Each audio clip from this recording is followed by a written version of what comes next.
Angka korban kanak-kanak di Gaza paling tinggi.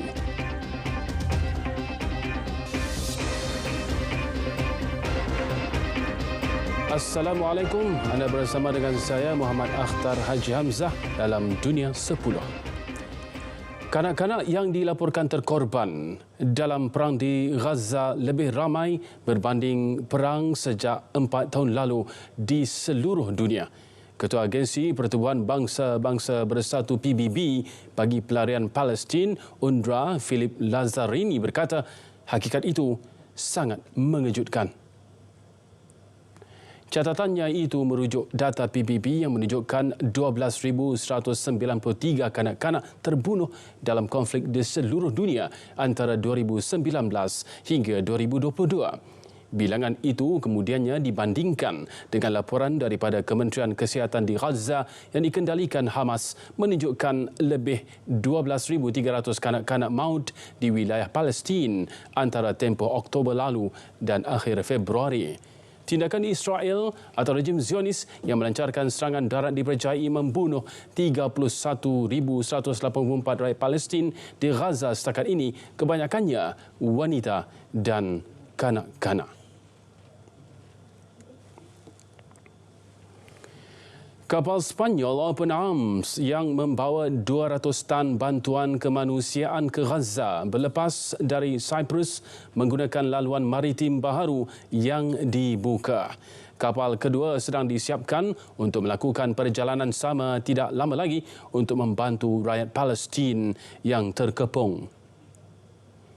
Open Arms milik Badan Kebajikan Spanyol memulakan pelayaran hampir 400 km dari Pelabuhan Larnaca. Bekalan bantuan termasuk beras, tepung, kekacang, sayur-sayuran dalam tin dan juga protein. Presiden Suruhanjaya Eropah Ursula von der Leyen berkata pihaknya akan bekerja keras untuk mendapatkan lebih banyak kapal untuk memastikan bantuan sampai ke Palestin. Bercakap di Beirut, Menteri Luar Cyprus, Konstantinos Kombos berkata pihaknya sedang berusaha memastikan penghantaran itu selamat tiba dan pengagihan bekalan berjalan lancar. Cyprus adalah negara Eropah paling dekat dengan Gaza.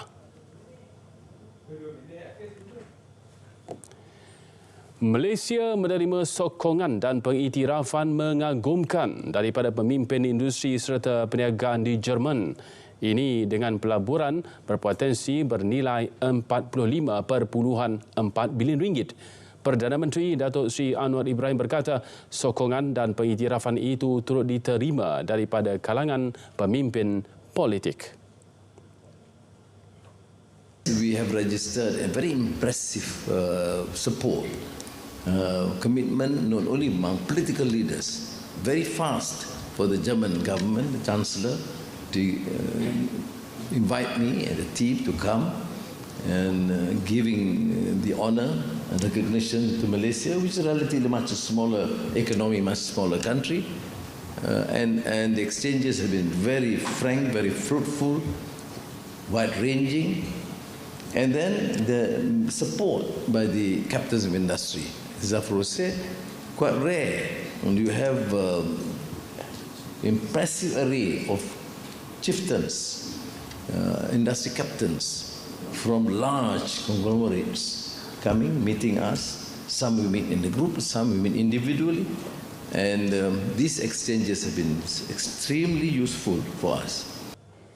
Datuk Seri Anwar berucap pada majlis makan malam bersama diaspora Malaysia di Jerman. Presiden Amerika Syarikat Joe Biden telah memperoleh cukup perwakilan untuk muncul sebagai calon presiden bagi Parti Demokrat pada pilihan raya Presiden 2024. Ini selepas Biden diramal memenangi pemilihan peringkat pusingan awal Demokrat di Georgia. Menurut unjuran media Amerika, kemenangan Biden di Georgia menjadikan penyandang presiden itu mempunyai 1,968 perwakilan daripada jumlah keseluruhan 3,934 perwakilan yang diperlukan untuk secara rasmi menjadi calon Demokrat dan mewakili parti itu pada pilihan raya presiden November ini.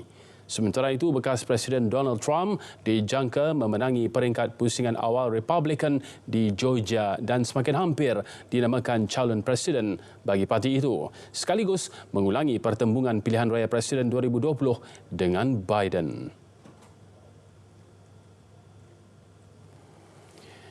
Calon Presiden Indonesia Anies Baswedan merancang untuk memfailkan aduan di Mahkamah Perlembagaan Negara itu berhubung keputusan pilihan raya bulan lalu.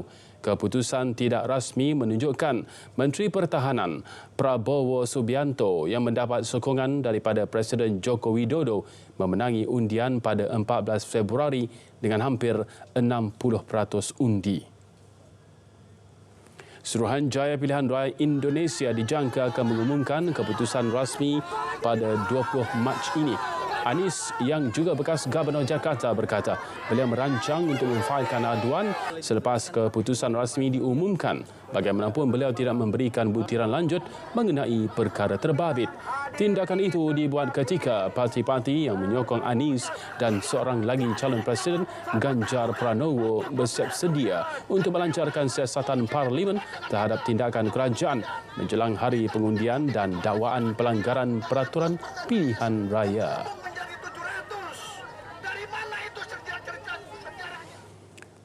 Sebuah roket Jepun meletup sejurus selepas dilancarkan. Roket Kairos berukuran 18 meter meletup dari pad pelancaran di wilayah Wakayama di barat Jepun.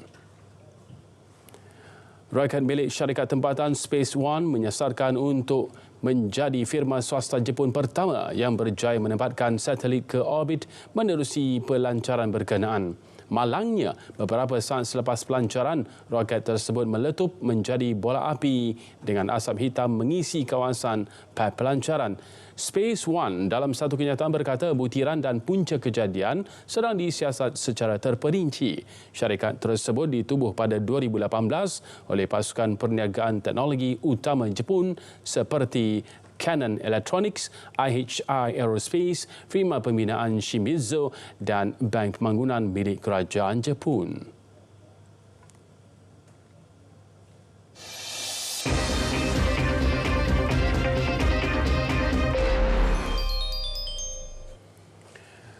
Pertubuhan bukan kerajaan NGO Save the Children hari ini menyatakan kebimbangan mengenai nasib hampir 230,000 kanak-kanak dan ibu baharu di Sudan yang dilanda perang berisiko mati kebeluran sekiranya tiada bantuan segera.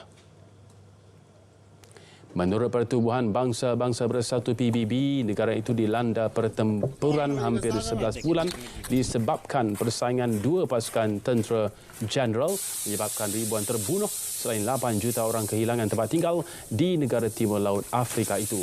Keadaan Sudan yang dilanda perang, pemusnahan ladang dan kilang menjerumuskan negara itu ke dalam krisis makanan antara yang paling teruk di dunia. Hampir 230,000 kanak-kanak, wanita hamil dan ibu baru melahirkan berisiko meninggal dunia dalam tempoh beberapa bulan akan datang sekiranya tidak dibantu.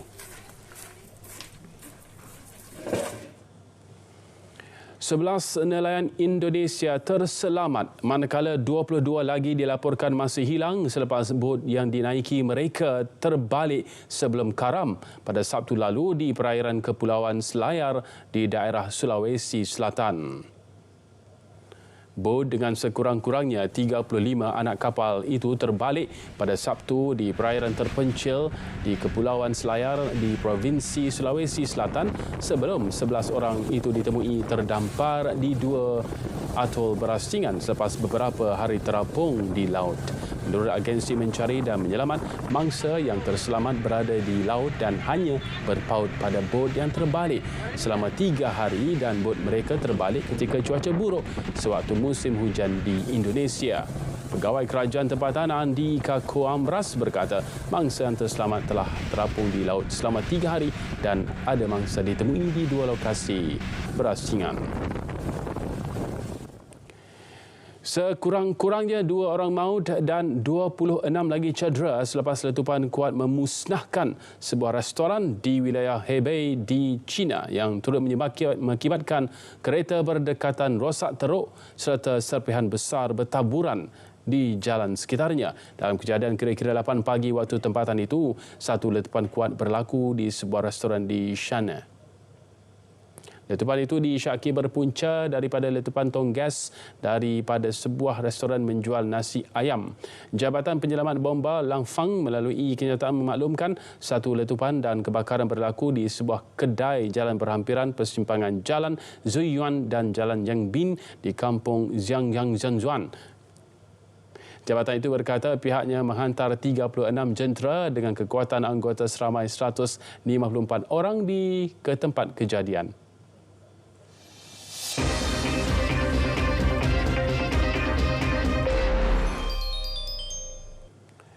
Malaysia sememangnya tidak berhasrat menjadi tuan rumah kejohanan badminton Piala Thomas 2026.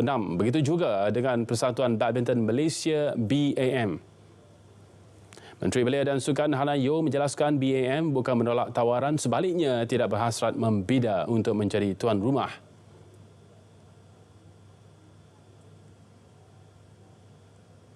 Jawapan timbalan menteri saya adalah Malaysia tidak bercadang untuk menjadi tuan rumah kejohanan Piala Thomas dan ini sejajar dengan pendirian BAM yang tidak berhasrat untuk menganjurkan kejohanan tersebut sekarang. Kekeliruan berlaku pada 12 hari bulan Mac kenyataan PJS Pesuruhjaya Sukan bahawa BAM telah menolak tawaran tersebut. Ini tidak benar sama sekali kerana BAM tidak pernah membuat bidaan, tidak berhasrat. They do not intend to bid for it. Jadi tidak ada timbul mereka telah menolak tawaran. Mereka tidak bid. Bola sepak Liga juara-juara Arsenal menamatkan badi 14 tahun ke suku akhir. The Gunners berjaya mengatasi Porto 4-2 menerusi penentuan penalti selepas kedua-duanya terikat dengan agregat 1-1. Kali terakhir Arsenal melangkah ke suku akhir adalah pada 2010 dalam aksi di Stadium Emirates. Penjaga gol David Raya muncul watak utama apabila berjaya menyelamatkan 2 sepakan penalti di ledak Wendell dan Galeno. Manakala tuan rumah pula berjaya menyumbat ke-4 jaringan yang disempurnakan Martin Odegaard, Kai Havertz, Bukayo Saka dan Declan Rice. Mengendali Arsenal, Mikel Arteta cukup gembira dengan menembusi suku akhir Liga kerana ia telah lama dinanti pasukan dan mengakui betapa sukarnya untuk mereka berbuat demikian.